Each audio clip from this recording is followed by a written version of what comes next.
Hey, everybody. Welcome to Meddkit's Provider Spotlight, where every week we are interviewing all different kinds of providers all across the United States who have really interesting stories and doing really unique things to help their community. And today I want to introduce you to an awesome guest that we have, Will Koopal. PA and owner of Will Koopal Functional Medicine. Welcome, Will. Thanks so much for Thank you joining. very much. Thank y'all for having me. Yeah, we're excited to get down into the nitty-gritty, but something that I always love opening up with and talking about with providers first is your story. What inspired you to open up your own practice? How did you get here? I always love knowing that, and I think people do too. Yeah, so I've been interested in medicine for as long as I can remember. So growing up, I was really into sports. I thought I wanted to be like a physical therapist or a sports trainer. Another thing I struggled with in childhood was childhood obesity. So literally wear the same size pants now that I wore when I was 10 years old. So my primary care put me on metformin. We never really had much discussion about diet, lifestyle changes. So that was a big part of it. And then going into college, I got injured. I was prescribed opiates, ended up having a pretty nasty opioid problem. Um, was kind of embarrassed about that at first, but the more I see patients and see how prevalent it is, I think it needs to be talked about. Yeah. So the childhood obesity, me being in sobriety, led me to looking into psychiatry. So once I came across a PA. I'd never really heard what a PA was. Thought it sounded like an interesting career. So I went to PA school out in Arizona, and then I started working on the psychiatric unit to help people struggling with addiction, their mental health issues. And then I started doing internal medicine also. So I've Wow. done psychiatry and internal medicine for the past 5 years. And then I really began to realize that we never really get to the root cause of people's issue. So like when I was little, I was on metformin, but it was really due to, the foods that were being provided to me. So I started studying with the Institute for Functional Medicine probably 3 or 4 years ago. And then I was certified. And then I launched my practice about this time last year. That's So I'm working inside of like basically a vitamin shop. It's called the Medicine Man's Corner. The guy who started it, Dr. Charlie Rouse, he has been a great mentor to me. He's a pharmacist and a naturopath. He recently passed away, so one of my missions is to continue his way of doing things. He was really involved with the community. He was a pastor as well, wow. and just heavily involved with natural medicine. So I was very fortunate to learn from him. And yeah, I just really want to continue his legacy and continue learning more about functional medicine and getting to the root cause and, really truly healing people's mental, emotional, and spiritual. I love, Will, how you have taken your experience and have transplanted that to help so many other people that one could be dealing with the same thing or had been in the same position. And maybe unfortunately, as a kid, maybe you didn't get the same kind of care that you wish you would have had, but now you get to change that for the people Yep. that you see, which is super awesome. I really love that. What do you think right now are the most common areas that you find people struggling with today? Yeah. So one of the biggest things I see here is autoimmune diseases. Yeah. So I've recently been certified through the Shoemaker protocol. So it's basically a mold illness. So in America, 50% of buildings are water damaged, and approximately 25% of the population has a genetic susceptibility to having an adverse reaction from mold. And then these patients can be misdiagnosed with depression, ADHD, chronic fatigue, IBS, lots of just non-specific diagnoses. But at the root is this chronic inflammation. So I've been doing seeing a lot of SIRS patients, a lot of autoimmunity. I deal a lot in gut health And then I try to implement my experience with psychiatry. So I see a lot of patients who have anxiety, depression, ADHD. So lots of different things. Yeah, for sure.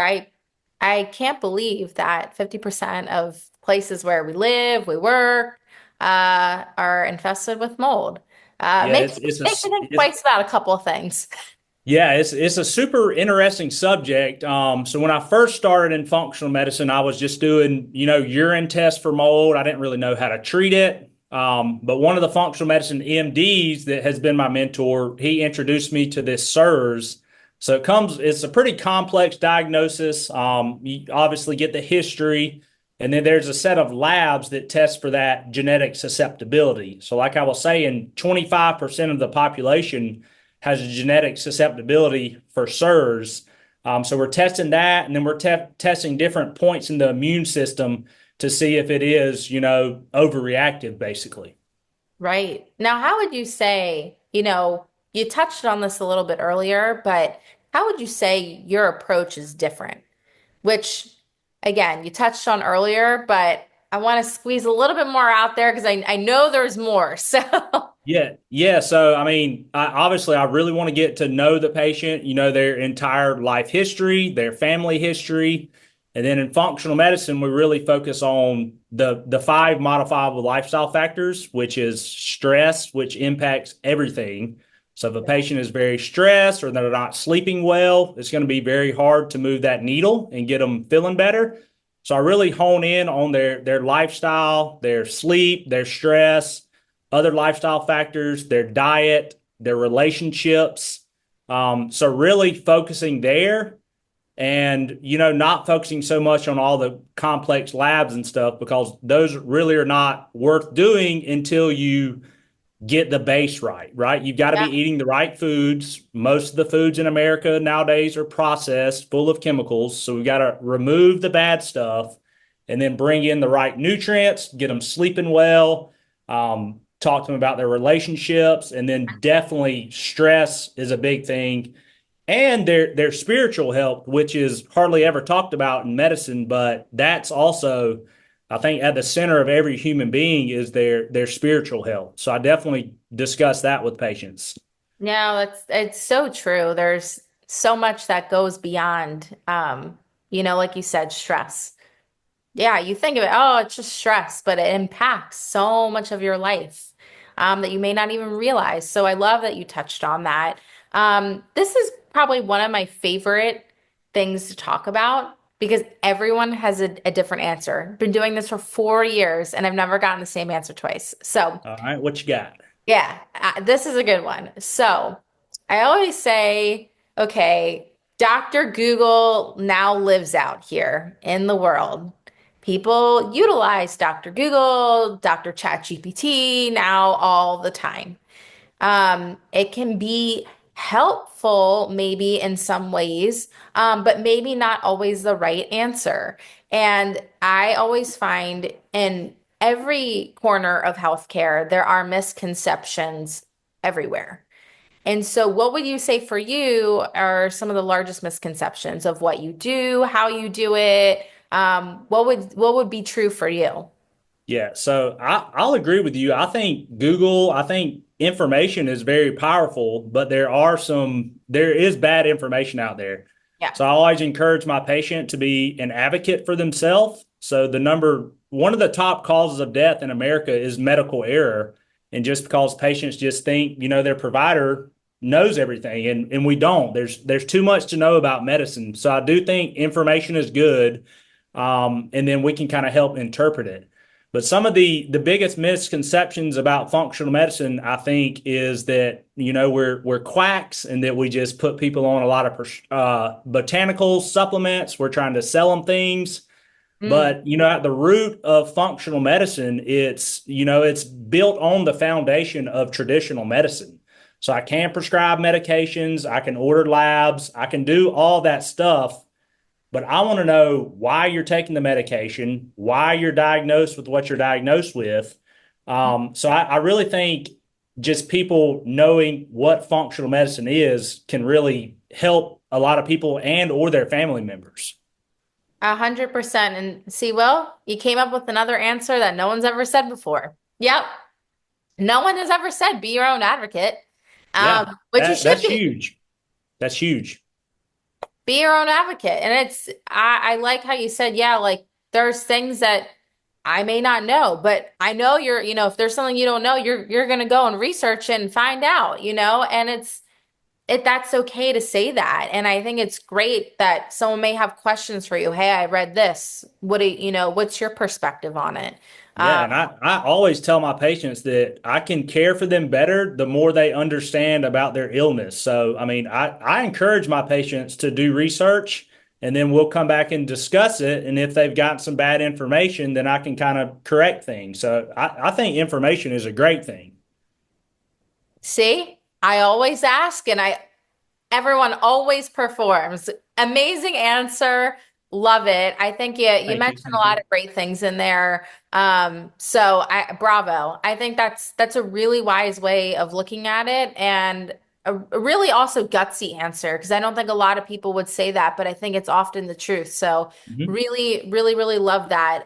Something that I typically kind of like to end on and something that I think a lot of people could really benefit out of is there a few tips that you might or homework that you commonly might give to a client or things that you could tell us that would put us in a better trajectory of health if we started right this minute today or anything that we could just keep in mind that we can do for ourselves? What would that be?